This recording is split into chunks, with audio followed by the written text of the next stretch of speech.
Um, so yeah, at your small forward, man, who's your honorable mention? And then my shout out, I think these two are more similar in like how good they are, like than people realize. I put both the Thompson twins. A That's man is exactly obviously what I think. a little bit ahead right now, but I think they're both all league level defenders. I think a man just has a bigger role. Sarr had some health problems earlier on, is a little bit behind, but I also think his role is just like not as big, not as high Yeah, usage. But I think both of them are fantastic. I would have felt bad not shouting out Asar because I feel like he's left out of conversations that I he got belongs in you. sometimes. So Yeah. yeah, I just put both the Thompson twins because I think they'll probably be on this list next year Yeah, if we do it again. I don't blame you for that, honestly. Like both of them, they proved that they were insanely good defenders this past year. They've guarded the best players in the league. I've seen a Sar guard Jalen Brunson, like his life depended on it. And even though he played great defense, Jalen Brunson obviously scored, credit to him. He was still trying to be the best defender that he could throughout that series.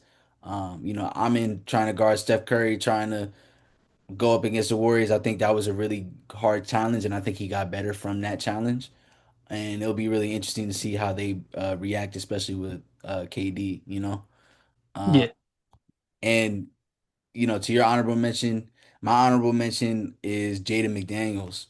Um, so I really wanted to put him in my top five. The only reason why I didn't put him in my top five is because his offensive game doesn't match a game of like a top five small forward. Not to say because I think he's showing flashes that he can be a good offensive player when needed. He just needs to make that next step. mm. It can't always be Ant and Julius Randle that are trying to shot create. There's gonna be times where Jaden McDaniels is gonna be asked to step up. Um, so uh, I saw in the playoffs like the two games that he scored over 20 points, he shot over 50% from three. That's really impressive. Um, and he's gonna guard your best player. So I feel like those are really vital intangibles in order to create a championship team. And I think I forget who I saw him in the gym with, but it was really apparent to me like, oh, okay, he's trying to make that offensive leap. So I'm really excited to see how his bag will be a little bit different this year. And I hope he kind of develops more into a like a semi-scoring two-way player. I think it's a good one. I think it's a good one. I think he could definitely get downhill and score at the rim better than he does because he's super mobile and he's what is he Yes, 6'8", yeah. 6'9", and Yeah, he's already a great crazy defensive player. wingspan. Yeah. No, I agree. I think there's a good one. I didn't even consider him, but that is definitely a good one. At my five, I got Franz Wagner. I Mm, thought I mm. think like as of right now, I don't know if we talked about this on the pod, but I think like obvious like I don't know, ceiling has almost become like a meaningless word because people use it for anything. But I think like yes, the ceiling of Palo is higher, but to this point in the career, the team has played better with Franz leading it. Yeah. Um, I think that he's a really good player. Only thing that really holds him back from me thinking that he is like superstar level potential is a lack of a jump shot. Or the inconsistency of his jump shot, I should say. But he's a pretty good defensive player, good rebounder, good playmaker, um, pretty efficient scorer, averaged like 24 points per game this year. I just Yeah. think he's a really, really good player, and I think that he's not talked about enough, probably because he's overshadowed by Paolo. I think a lot of that is just like draft pick bias, and I really like Paolo, but I Yeah. don't know. When I come away watching, I think I kind of agree with the take that Franz as of right now is like the superior player. But as time goes on, we'll see. Because I think the context kind of gets ignored with those two, with how bad the shooting is around them. But I think both of them are really good players. So I put him at number five. I had Paolo as a power forward when I was creating these lists. Yeah, I did too. I did too. So I mean, similar to you, Franz is on my list a little bit higher. But I agree with that pick. It's a very underrated pick. I feel like a lot of people do not talk about Franz Wagner. A lot of people do talk a lot about Paolo. I put I'll wait till I talk about why I have him Okay. in the position I do, but I agree with that statement, and I do think he's one of the more underrated forwards in the league. At my five, I got your boy, bro, Trey Murphy. So I was looking. I feel like this list for the small forwards, it was hard for me because it was like, do I still want to go with old players that I know can produce, but they're always injury prone, or do I want to go with younger players that I know can produce and still, play a solid amount of games? And I feel like Trey Murphy really fits the criteria. Hmm. He's coming off a very improved year with the Pelicans. He has a career highs in almost every single stat this season, and can play both ways. So I'm really impressed with him. I think he averaged 18 points per game this year, if I'm not mistaken. That's right. I think it's higher. I think he was Oh, like oh, at it might have been 20 21. something. It might have been 21, actually. My fault, my fault. But yeah, I think Trey Murphy is a really underrated player right now in the league. You kind of put me on notice when you would talk about him a lot, so I was trying to make sure that I could understand how he played. Hmm. So yeah, I really want him to be in a situation where he can win and show people that he's one of the best forwards in the league. I just think right now the Pelicans are kind of in purgatory. Yeah, I think that's a good pick too. The thing is, I added Jimmy and you didn't, and I also have J Dub in this category. So It's I cool. have two more players that you didn't have on yours. For me, it's tough because I love Trey Murphy. Definitely one of my favorite players in the league. I think he needs to take a jump defensively because I still think his defense is subpar based on where it should be. I think he should be a really good defensive player, and I think like he's kind of hovering around average, maybe a little bit worse than average. I think like his highlight plays and athleticism definitely pop, but consistently he's not really that great defensively, and that's hard on a bad team. So like I don't know, like even random player Nick Claxton. He's a well-known good defensive player, but on the Yeah, Nets like last year, he wasn't a good defensive player, and I think part of that is just because the team is bad, and that happens sometimes. No fault of Trey Murphy, but I would just like to see more from him on that end. But yeah, I'll absolutely love him. I'm not mad at that pick at all. At my four, I have Jimmy Butler. Um, hmm I think that if he was like healthy and playing more games more consistently, he could definitely be higher than this. Because I think he's a guy for a long time whose impact is going past the stat sheet, and like we tend to see the stat sheet match up with his impact come playoff time. Yeah. But like he's super efficient. Like he's never a guy that's gonna average like high 20s. But even if he's averaging like low 20s, it's still super efficient. He's getting other people involved. He's getting to the free throw line, getting other team in foul trouble. Really good playmaker. I think that gets underrated. I Yeah. think his rebounding gets underrated. Um, yeah, I don't know. I have him at four.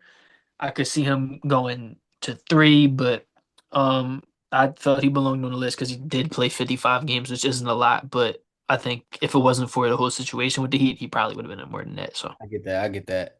I'm not mad at the pick, honestly. I think the only reason why I was debating, like the guys that I mentioned, I feel like they're all kind of like, I feel like the small forward list in terms of skill sets, they're all kind of underneath each other. Like I feel like there's no glaring guy that's, like in the sense of like 2018 LeBron. You know what I'm saying? yeah, you described it well. I thought where you're like I was deciding between older people and like the younger people because Yeah. I got like two guys on here who were like old, one guy who's like middle of his prime, and then two Yeah. guys who were super young. So Yeah. And that's why I was saying like earlier, like it was really interesting to do this list because it's like, damn, like the torch is really getting passed. I feel like this year. Um, so like the only reason why I didn't have Jimmy in my list is because of the playoff performance. I think that Steph injury, I was really expecting him to do more given his reputation, and that didn't happen. And me being a fan, I was just like, bro, come on, man. Like I know who you are. Granted, he did get injured against the Rockets the series before. I understand that might be the reason why he didn't produce as well as he usually does. Um, but because of that, and then also, given what other forwards are doing in the league, I probably have him around like seven, but not like, you know, not a crazy like, he's there. He's mhm. around top five for sure. Um, yeah, I got Franz Wagner. So, yeah, I was really impressed by him and Paolo's performance against the Celtics. He was one of the main guys playmaking, trying to get guys invested into the game. And he really put up good numbers against great defenders. I tracked his regular season averages and his playoff averages are basically the same. And I feel like the fact that his playoff averages are very similar to season averages, and you're going up against Drew Holiday, Derek White, Jalen Brown, Kristaps Porzingis, you know, uh, I feel like it really shows how good you are as a player when you're going up against great defenders and you're still producing quality basketball. So yeah, I feel like that performance going up against the former champs, like you gotta give credit when it's due, and yeah, that's why he's at my four. That's a good one. Speaking of the former champs, I got Jalen Brown at my three. I think he's very similar to the guy that I have one spot above him. Um, but yeah, he can do it all. Good defensive player, good offensive player. I know he doesn't shoot the three ball well, but I swear to God, every time I watch him and like shots to stop the bleeding, he shoots 100%, especially if No it's against cap, my team. Like, no cap, bro, oh, no I think cap. I think very highly of him. I think advanced analytics kind of underrate him. I don't know. There'll be players where I think it's kind of a blind spot in their thing, and I think like I don't know, like Darko DPM and like LeBron will have Jalen Brown as like the 50th best player and stuff. And I think he's better than that. I think he's a really good basketball player, and I think my friend, he's a Celtics fan. He put it nicely because the one time I was asking him, it was their championship year or something like that. I'm like, obviously Tatum's the best player on their team. Yeah, I'm like, but then it'll be games where you watch like Porzingis or Derek White play, and it's like, are they like more impactful or similarly impactful to Jalen Brown? And he was like, maybe you want to like, maybe they are when they play. He's like, but Jalen Brown is able to be the second best player on that team more consistently than the other two are. And I thought that was a really nice way to put it. He is a super consistent basketball player. He might not have like the 50-point games that somebody else does, but you know what you're getting from Jalen Brown, and it's very important. yeah. To piggyback off of you, he was my three. Um, you obviously can't he was a Finals MVP last year. There's a reason for that. He's amazing as a 1B option. We know that as Sixers fans, like you said, he's always going to be the guy that's going to make you bleed more when you don't want it to happen. Um, Obviously a lot of people talk about how his left hand is an issue. Um, but I do think that is kind of at times blown out of proportion because, he's a player for the Boston Celtics. I'm willing to say that as a Sixers fan too, so that's Oh how yeah. I'm being real about it. It's a funny troll, but yeah, it's not like a Yeah, real yeah, problem as far as I can yeah. see. So like, I want to say like 2017, 2018. I remember when they played the Sixers, Jalen Brown, he came back from injury and he was killing us as one of the main scorers. So yeah, it'll be really interesting to see what type of player he'll develop into after this year. And I think to further point to add more to your point that he's a consistent player, 22 points per game, 5.8 rebounds, 4.5 assists. I feel like that's really good for a small forward. So yeah. Yeah, I one of your two players I think I have at power forward. So I have J-Dub Yeah. here. Oh, okay, okay, Um, okay. so I have J-Dub. I don't know. I had to think about it a little bit between him and Jalen Brown. I just think J-Dub's is a little bit more of a consistent jump shooter, and I like his defense. I like his defense more, so that's why I gave him the edge. Mm. Um, But yeah, I mean, I understand the argument of J Dub over Jalen Brown. I feel like for me personally, I might want to see one more year of it just to feel like I'm certain on that statement just because the situations are a little bit different. Like I feel like J Dub, like I feel like the way that the Celtics depend on Jalen Brown versus how the Thunder depend on J Dub, they're a little bit different because I feel like you can relax with Shea more than you can with Jason Tatum. Not to say that, not to say that Jason Tatum is like he gonna throw you the game away, but I feel like just the Thunder are more comfortable with Shea taking the final shot, Shea initiating offense, and J Dub's role is a little bit lessened because of that. So that's why I kind of have Jalen Brown a little bit higher than him as of now, but that's not a bad take at all. It definitely shows kind of like a passing of the torch moment because he proved it in the finals. yeah, I agree with the Shea Tatum part. The thing I was thinking about though was I think I trust Derek White, Peyton Pritchard, and then I know Porzingis isn't on the team anymore, but Porzingis, like back when he was, I thought they were a really nice supporting cast outside of the 1-2. So I and then We already talked about J Dub before, so let's go. And I have LeBron James at my number one.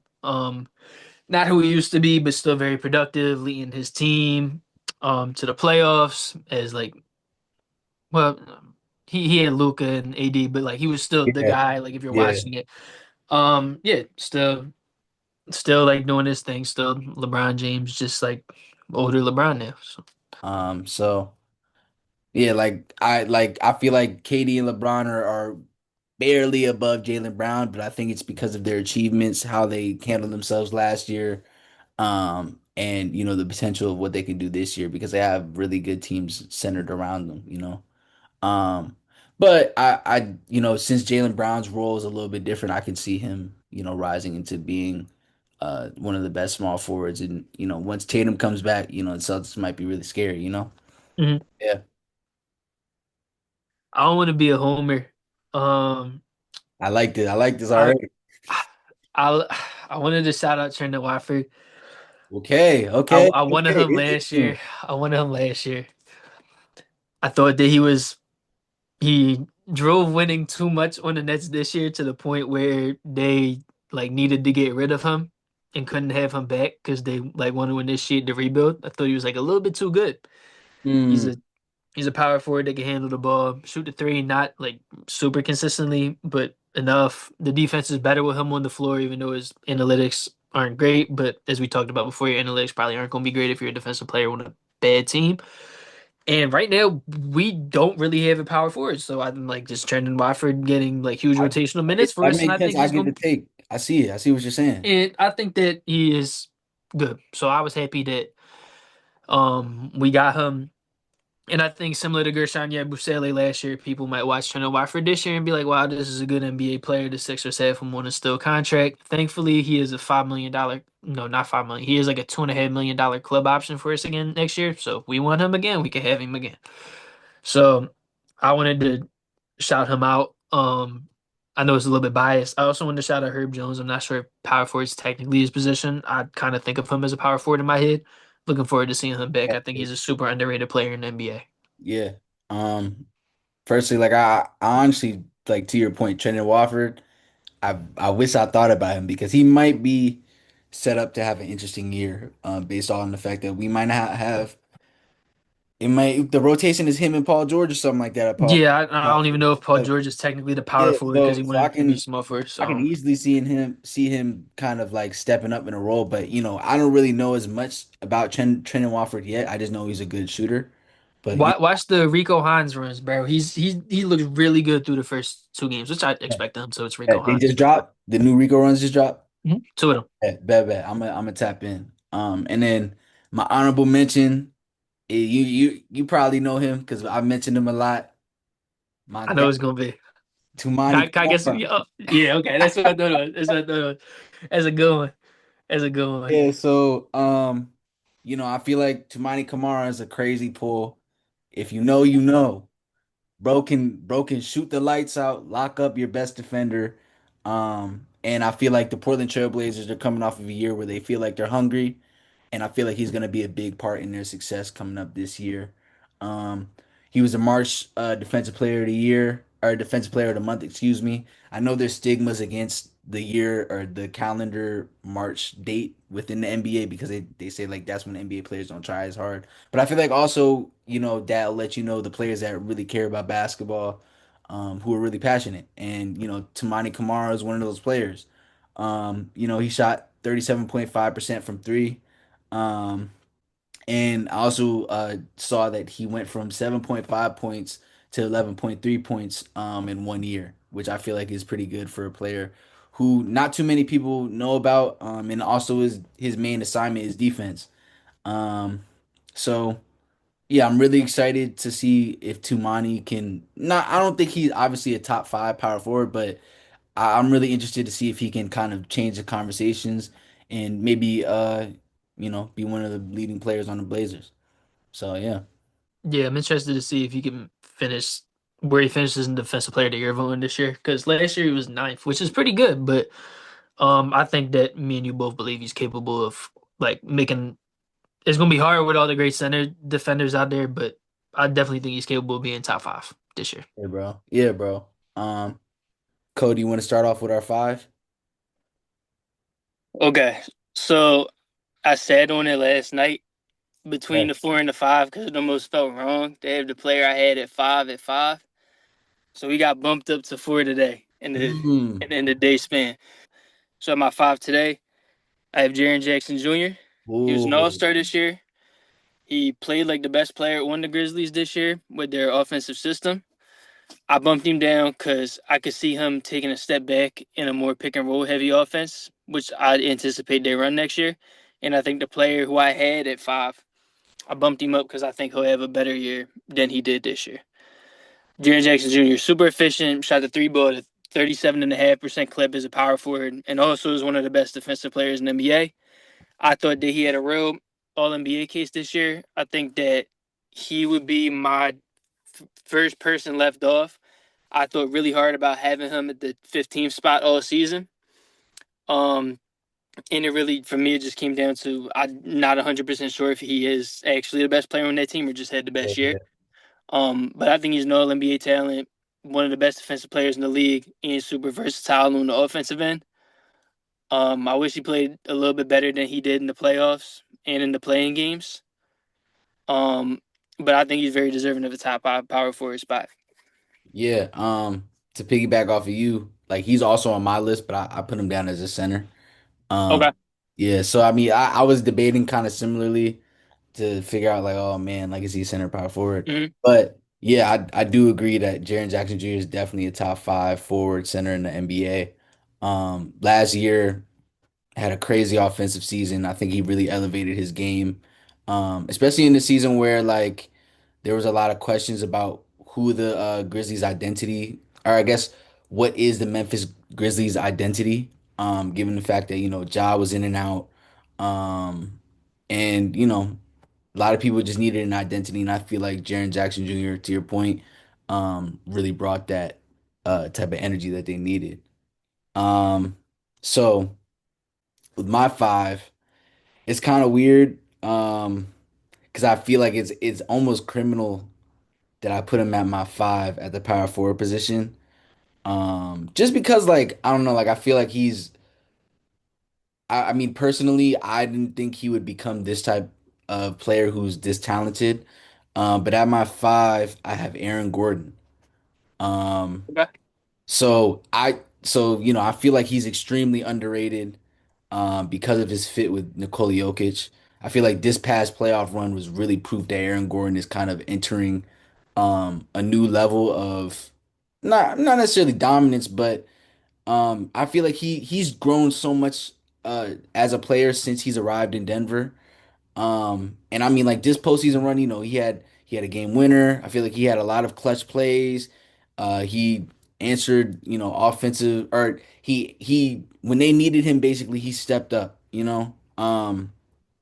He had in the playoffs 16.2 points, 7.6 rebounds, and 63% true shooting. That's from three steps basketball. But yeah, I genuinely believe that he's one of the most underrated forwards in the league. Um, and this is another reason why when we were talking about the Denver Nuggets, I was like, yeah, I could definitely see them as a championship contender. He's one of the biggest reasons why. So yeah, I have him at my five.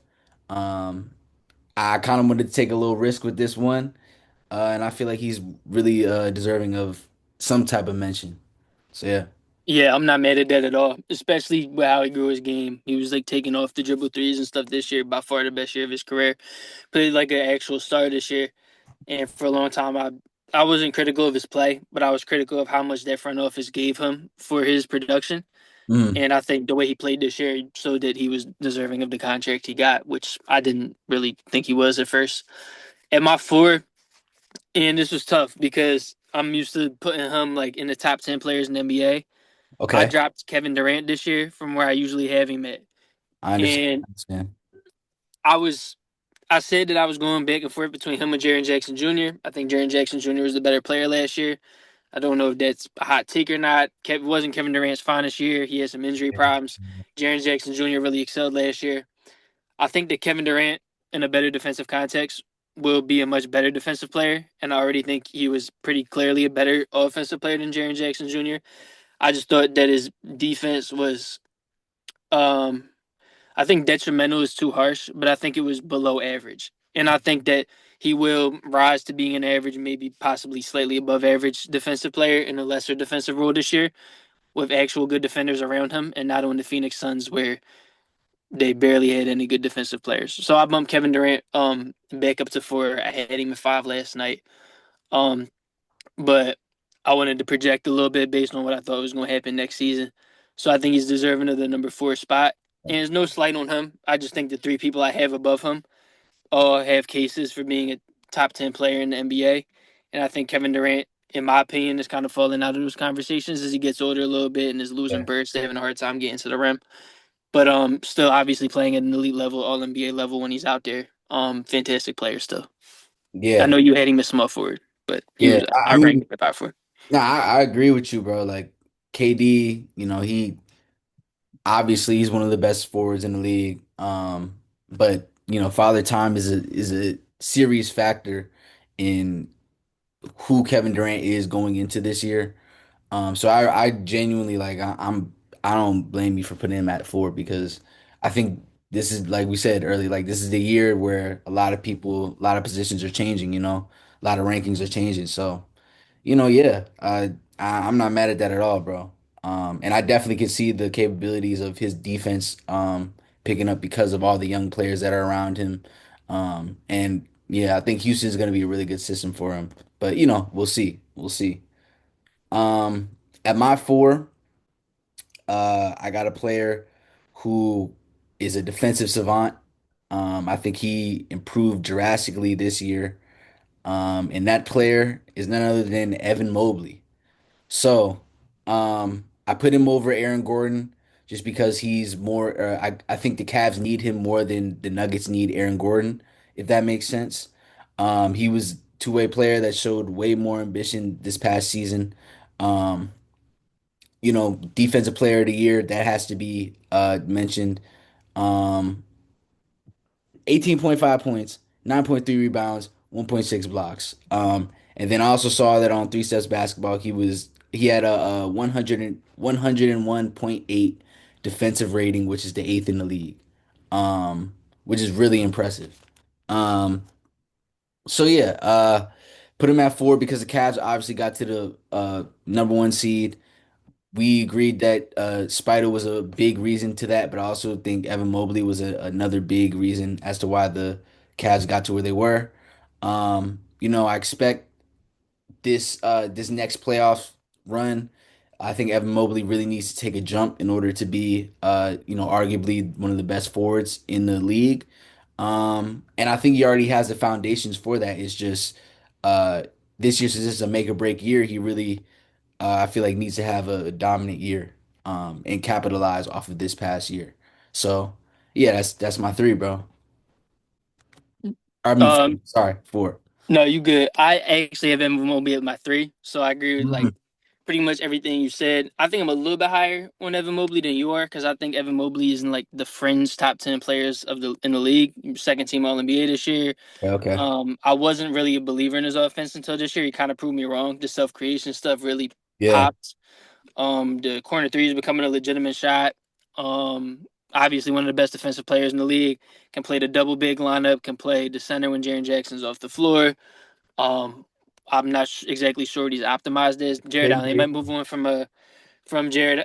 I don't know. We'll see. Like we talked about it in this same pod, but earlier that this is a make or break year for the Cavs. Yeah. I could see Jaren Jackson, Jared Allen being the first one to go if they do that. I could also see Darius Garland if they don't believe in the too small backcourt. But Yeah. yeah, we'll see. All I know is Evan Mobley's not going because he's one of the best players in the league and he's still very young. Um, so yeah, I like your ranking. I had him just one spot above. Yeah. So at my 3, uh, I got somebody who I feel like really he was already considered a great player, but I think this year he really improved to the point where you have to mention him when you mention the best forwards in the league. Um, his team didn't make the finals this year without him. So with that being said, at my 3, I had Pascal Siakam. I feel like definitely interesting pick from my point of view because I didn't really expect Pascal to be this high on my list, but when I really like thought about it, measured the criteria of a lot of current power forwards in the league. I feel like just based off of his amazing playoff run, his offensive sparks, um, and I mean, his experience, I feel like that was a big reason as to why I put him at my number three. This year he averaged 20.5 points per game, 6.3 rebounds, 3.4 assists, and then about a steal per game. Um, and I think that's kind of, in a way, it doesn't really describe how impactful he was for the Pacers this year. Um, yes, I know the Pacers have a lot of fringe 15 point per game scorers, but I do think Pascal Siakam is a huge reason as to why those 15 point per game scorers can do what they do. Um, he plays what he plays defense. He's aggressive. Um, on both floor on both ends of the floor, mind you. And he wants to win. And I feel like with this year, Halliburton being out, I know Pascal Siakam's up there. I don't think he's like he might be in his prime still. So I do expect him to kind of fairly be the same. I don't expect him to you know not be as good as he is this year, have some type of drop off. But I do see him kind of improving on this finals run and then, hopefully getting the Pacers right when Halliburton comes back. So yeah. Yeah, I think that's a good inclusion. I didn't include him because I think I was projecting a little bit. I didn't try to project any like crazy leaps, but I was projecting a little bit next year, and I do think there will be a small step back personally. I still think he'll be like a star level player, but I think it will be hard for him to make the All Star game with how his team's record I anticipate them being. Yeah, I get that. Um, so he was a tough admission for me. And if I was weighting it more heavily to the current and in the playoffs, I definitely could have seen a case for him being over Jaren Jackson Jr. Mm. So I think that's a perfectly fine inclusion. At my two, I have Anthony Davis. I'm not sure if you ranked him or not. I put him at power forward because that's the position he likes, and that's probably where he'll play next year alongside like Lively and stuff. I get it. Um, I think he's. I think it's going to be getting exceedingly close between him and Mobley if because Anthony Davis seems to have the injury problems. Even if it's not one consistent one, there seems to be something that pops up every year, whether it be like the groin this year or something. I hope he has a healthy year, but I think Evan Mobley is closing the gap. I still think he's a better player than Evan Mobley, um, especially on the offensive end of the floor. I think that he's still a very dominant guy that you could run your offense through, even if he's not the shooter that he once was in his career and is not a prolific playmaker. I still think that he is a very solid isolation scorer and can still be a go-to guy on the offensive end. And I don't see that from Evan Mobley, and they're both elite defenders. So I gave Anthony Davis the edge despite the health concerns, because I still think that he's a better offensive engine, even if he's not a prototypical offensive engine compared to Evan Mobley. Yeah, no, I get what you're saying. He's on my center list, so Okay. I'll talk about why I have him there. But yeah, to your point, like AD when healthy is, he's a game changer. I it's kind of weird because like when you talk about players, like because we made this list based off of like guys being available. I feel like and you probably had like you were saying earlier, like his injury status always kind of weighs into where you have to rank him. I almost didn't rank him, but he doesn't have like a I real get injury that. going into next year. Yeah, So I I was get like, that. he's healthy now. I feel like I have to rank him. I almost just left him off just because like didn't play that many games this year. Yeah, yeah. So it's like, I'm definitely interested in seeing how he plays with Cooper Flag. I feel like I'm gonna talk about this a little bit, but I feel like he can definitely play well with Cooper Flag. They just need the reps. Um, but yeah, like I don't mind that pick at all. Like AD, definitely one of the best bigs. He just has to be available. Um, so at my two, I have. a young power forward who I think has the potential to be one of the best players in the league, if not the best player. This past year, he didn't go deep in the playoffs, but him and his teammate were one of the big reasons as to why they went up against the defending champs the way that they did. So at my number two, I have Paolo Banchero. Um, I love how he plays. He reminds me of Blake Griffin, kind of mixed with LeBron. Um, I the same thing with Franz Wagner. I think seeing them try to battle Boston, doing what they had to do in order to generate offense.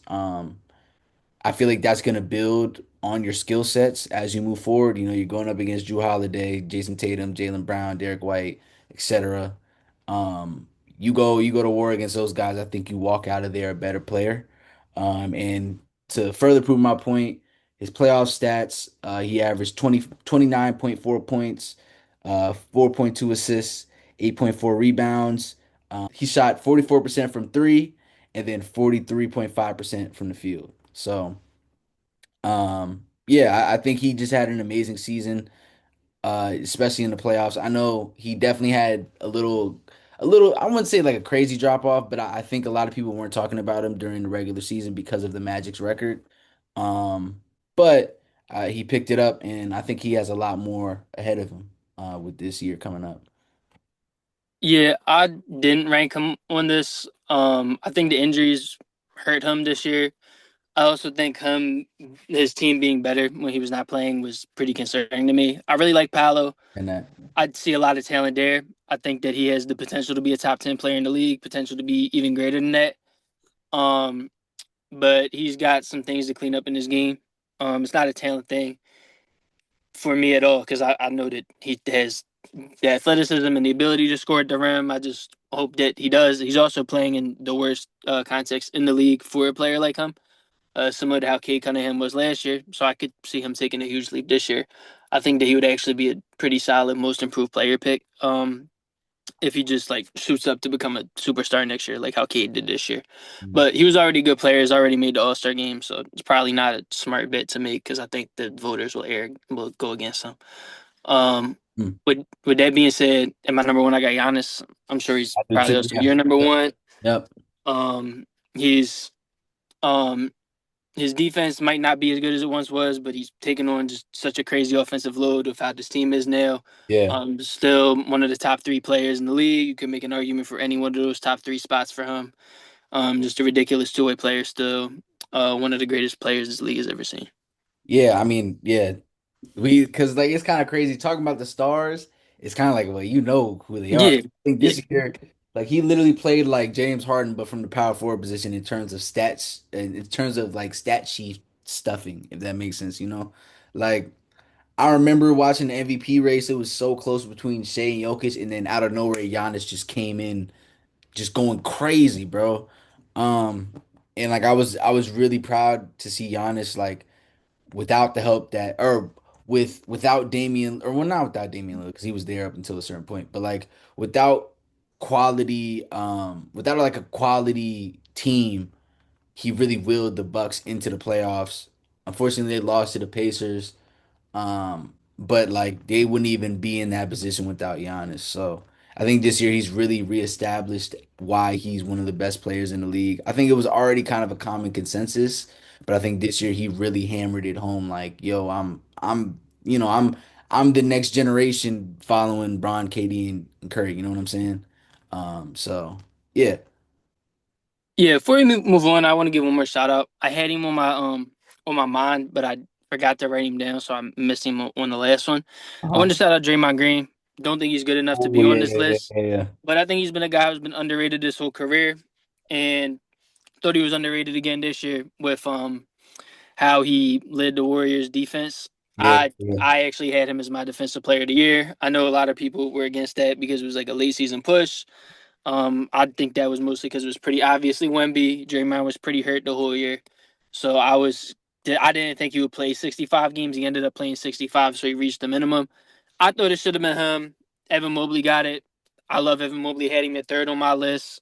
So I just wanted to shout out Draymond. I feel like he's been underrated his whole career. Um, Yeah, I just wanted to throw that in there because even though the offense is kind of yucky now, his defense is still very, very elite. Yeah, that's not a bad shout out, bro. Like I definitely agree with you. Draymond's been very underrated these past couple years. Well, maybe not 2024, but like 2025, he definitely was one of the most underrated players this year. Um, so yeah, man, shout out Draymond. I don't care what they say about you, bro. You know I'm rocking with you. I rock on too. But yeah, bro, you want to start with your honorable mention for centers? Yeah, my honorable mention. This is kind of like a easy pick, I guess, or like a I don't know somebody that I know is gonna be in this next year. He just like I couldn't justify putting him in right now. Chet Uh, Holmgren. I think that Chet Holmgren honorable with mention a too. with a healthy year, I think he'll be back and he'll be. I think he'll be easily be a top five center. I think he'll be probably the second best defensive player in the league. Hopefully, he spaces the floor like he always seems to do, and hopefully, the self creation that he had at the beginning of the season is back. Because I could see him. I know I could say a lot of people could be fringe top 10 players, but I think he could also make a push to be a top 10 player in the league. I think he's that good. Yeah, he same reason why I gave him the honorable mention. I was really impressed with his play during the playoffs, especially with his injuries. Um, he defensively, I think he played very well in getting the OKC Thunder the championship. I just think the only thing that he needs to improve on specifically is just, a more consistent offensive game. And yeah, I think he'll easily be one of the best centers in the league, and they already have a team that's positioned themselves to dominate for the next 5 years at least. So, yeah, I'm not even mad at that honorable mention, man. Shout out Chet Holmgren.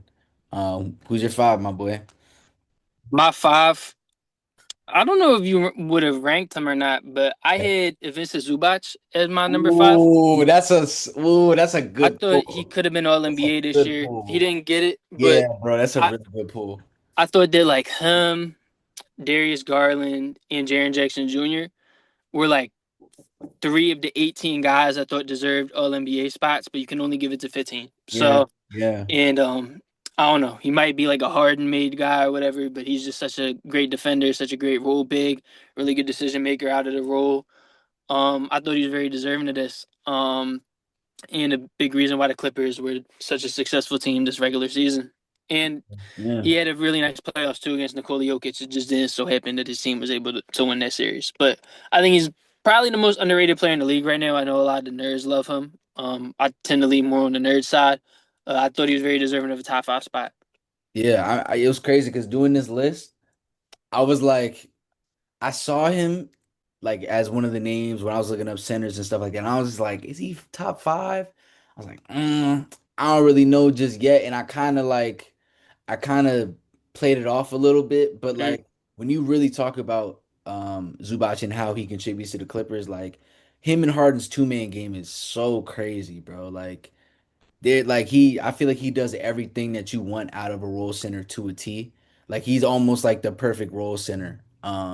So yeah, bro, top five center. That was something I wasn't expecting you to pull out, but like, yeah, it's well deserved. At my five, you already mentioned him earlier. I got Anthony Davis. Um, we already talked about earlier, but as long as he's healthy, I feel like he's gonna have a really good year. I love how the Dallas Mavericks they position themselves to have a long, lanky kind of defensive team. You got guys like Najee Marshall, AD, Cooper Flag, Derek Lively, PJ Washington, list goes on. I think just as long as they're healthy, AD will be able to thrive because and I'm assuming Kyrie isn't gonna be playing this year. That's why Kyrie wasn't on my list. Um, he's gonna be mainly playing with D'Angelo Russell, and since he was my favorite player, like I remember watching Lakers games. I loved their two-man game. It's almost I wouldn't say it's similar to Harden and Zubac, but I will say it definitely it has some type of chemistry to it. So I think offensively, AD can definitely be plugged in offense a little bit differently because he's familiar with D'Angelo Russell, and I think defensively, just as long as everyone is engaged. He's going to be able to thrive defensively as well. So that's why I have him at my five. Yeah, I think that's fine, especially with the injury concerns. I tried to not knock him too much, but yeah, I think Yeah, that's fine. At yeah. my four, I got Alperen Sengun. Thought he had a really nice year this year. Um, I think he's an underrated defensive player. I don't think he's bad. He's got a really easy context to play defense. Like if we're being completely fair, but I think he does a pretty good job, and he's obviously a good passer. That's what everybody knows him for. Mm, I wish he was a little more efficient offensively, especially as a center. His true shooting percentage is always like lower than you would want it to be. mm. But I don't know. He's still young. Like maybe he can improve on that. Get to the line a little bit more. I don't know if the shots ever really gonna come around, like for real. But I still think he's a top five center in the league. I think he really drove winning this year, and I think he did the year before. And even if like the counting stats don't like look super amazing, like other players, I still think he's a really good player in the top five center in the league right now. Yeah. I had Şengün first, like before I switched it to Chet Holmgren. I had Şengün as my honorable mention. Okay. Like this year he definitely established himself as a premier center in the league. And I think after going against the Golden State Warriors, going against Draymond Green specifically, he's only gonna get better from this point because now he knows how to play basketball against elite level players that know their roles. So I'm really excited to see how he's gonna play, especially with KD now. And we'll see if Houston can regain that second seed again, or maybe they're going to be the third seed but have a deep playoff run. We don't know. But yeah, I'm not mad at that at all because Şengün is definitely one of the best young bigs in the league currently. I got Cat. Okay. Fantastic floor spacer, one of the best 3 point shooting centers or just bigs in general of all time. Um, Allows the offense to be super versatile. Can attack downhill off closeouts, can score inside. Really not that many flaws in his offensive game. Is a solid passer. I wouldn't say that's like a huge strength of his, but I've seen him make some nice reads, and he's not like a ridiculously high turnover guy. Hmm. The defense is still not what you would want it to be. But he is a good rebounder and closes out possessions. But I think the defense is what really holds him back from being on the level of the two above him. Yeah, Cat is a little bit above. My he's a little bit higher on my list, but I don't disagree with you at all. Like I understand why you would think his defensive liabilities are the reason why he is at the position that he is currently. Um, Yeah, I'll go into more why I have him at my two. But at my three, I have Victor Wembanyama. Um, Mainly, Wemby went crazy this year, all career highs basically. Um, he had a 101.7 defensive rating this year. That was from Three Steps Basketball. Um, and yeah, I'm gonna actually be invested in the Spurs this year. I'm really excited to see what type of team they'll be with an improved Wembanyama. I think he's coming back more ambitious than ever to make the playoffs, given that he was injured before they could even try to at least make a play-in run. Um, so yeah, I think right now, the reason why I have Cat above him is just because of the run that Cat had. I think he really showed that he is one of the most dominant bigs in the league. But I also think Wembanyama, being young, is equally as capable, if not more, because of his speed. You know what I mean? So yeah, I have Wemby at my three. I'm assuming he's at your two.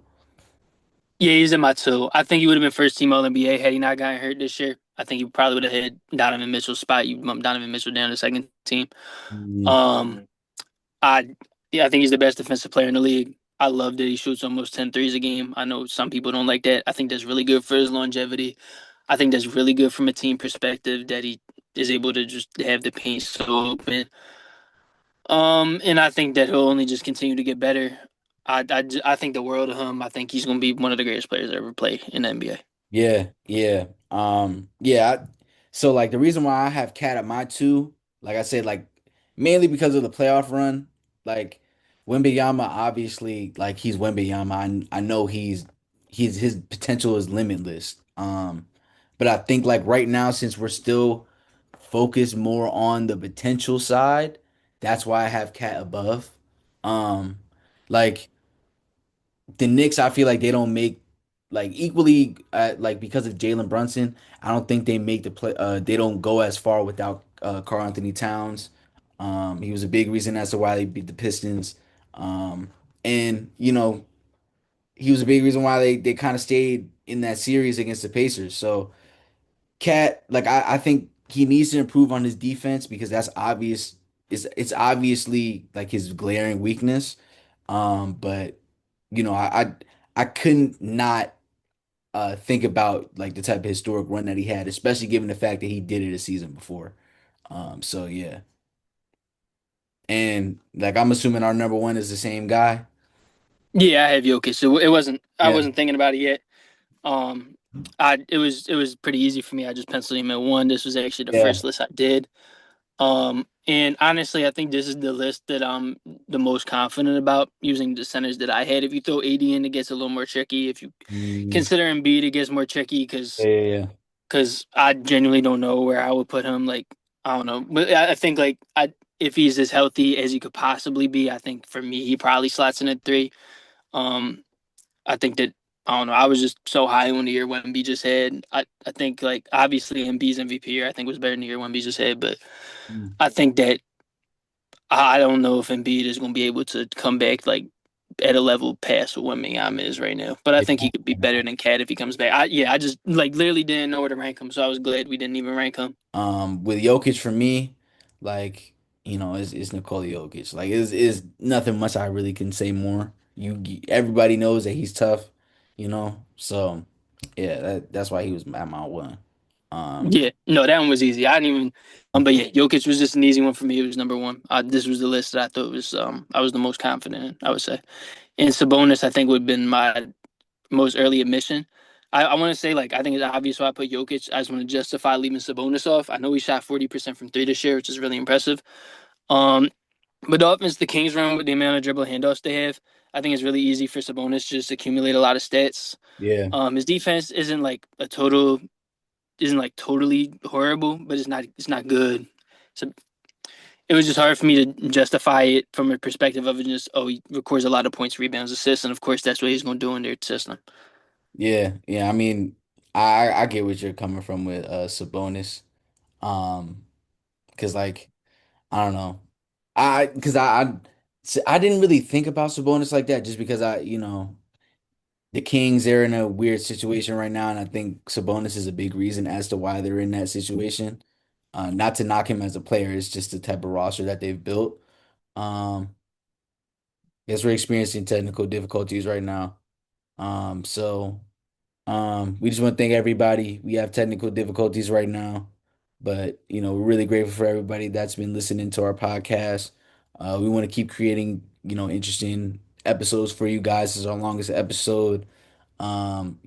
Cole's not here right now, but I know I know I speak for him when I say like we're really grateful for everybody that follows us, interacts with us, and really shows us support, man. We're really excited for what we have planned in the future. And yeah, man, I hope you guys enjoyed this episode from the bottom of our hearts. Yeah, we want to thank y'all, man, for real. Shout out Love the Game. Appreciate y'all, man.